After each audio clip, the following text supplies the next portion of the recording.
So talking about Peter Lynch, another person who was a big influence on Warren Buffett as well. He wrote the book One Up on Wall Street. He changed investment strategy depending on the time.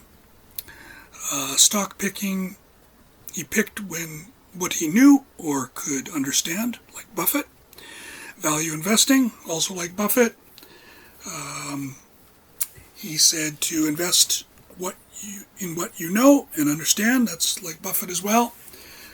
Feels people get rid of stocks that go up 20 to 30% and hold on to dogs. Something to think about, eh?